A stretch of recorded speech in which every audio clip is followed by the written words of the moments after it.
আমার প্রশ্নটি হলো, সারা বিশ্বে টুনা ফিশের একটা ইন্টারন্যাশনাল মার্কেট রয়েছে। Tuna itself is a branding fish. সারা পৃথিবীতে can fish. Japan 70,000 metric ton import করে। এই যে মালদ্বীপ দেশটা প্রথমত টুনা এক্সপোর্ট করে তাদের ফরেন কারেন্সি আসতো।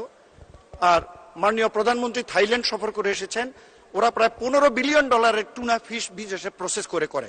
আমাদের যে সমুদ্র সীমা বেড়েছে মাননীয় প্রধানমন্ত্রীর নেতৃত্বে, এবং আমরা যে ব্লু ইকোনমি গ্রো করতে যাচ্ছি সেটাকে লক্ষ্য রেখে এবং ডাইভার্সিফিকেশন অফ দি এক্সপোর্ট এবং লোকাল প্রোডাক্টিভিটি অপটিমাম লেভেলে নিবার লক্ষ্যে টুনা ফিশ এই বঙ্গোপসাগরে এর থেকে টুনা আরোহণ করে প্রসেস করে বিশ্বে ডাইভার্সিফিকেশনের অল্টারনেটিভ হিসাবে টুনার একটা মার্কেট আমরা করতে পারি কিনা, এই বিষয়ে আপনার মন্ত্রণালয়ের কোনো পরিকল্পনা আছে কিনা।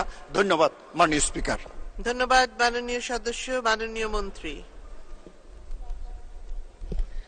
মাননীয় স্পিকার, আপনাকে অনেক ধন্যবাদ।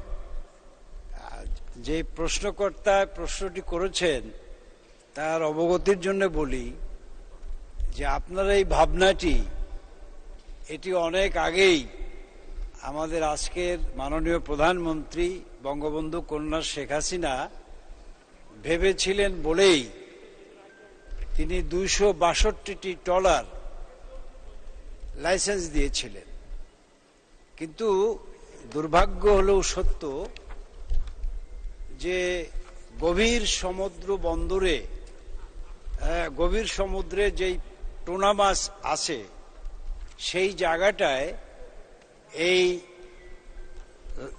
লাইসেন্স দেওয়া যেই ট্রলারগুলো সেখানে যেতে পারে না, এবং তাদের নিরাপত্তাজনিত কারণে আজকে ওই গভীর সমুদ্রে এই টুনা ফিশ বলেন অন্যান্য ফিশ বলেন ওই জায়গার অবস্থানটি কি আছে তা এখনো সঠিকভাবে নির্ণয় করা যায় নাই।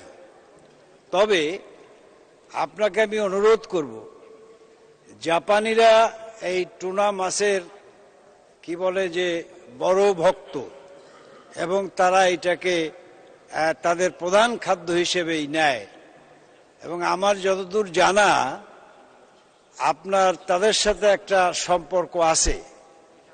তো আপনার কাছে আমি আহ্বান জানাই যে আমাদের মাননীয় প্রধানমন্ত্রী ইতিমধ্যেই তিনি গভীর সমুদ্রের যেই আমাদের মৎস্য আহরণের পরিকল্পনা নিয়েছেন,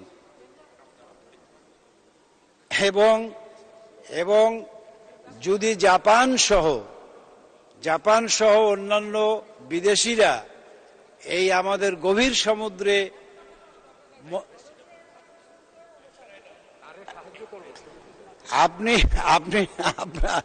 আপনি টেন্ডার পার্টিসিপেট করেন, আপনাকে সাহায্য করব। আপনাকে ধন্যবাদ, এবং মাননীয় স্পিকার আপনাকে ধন্যবাদ।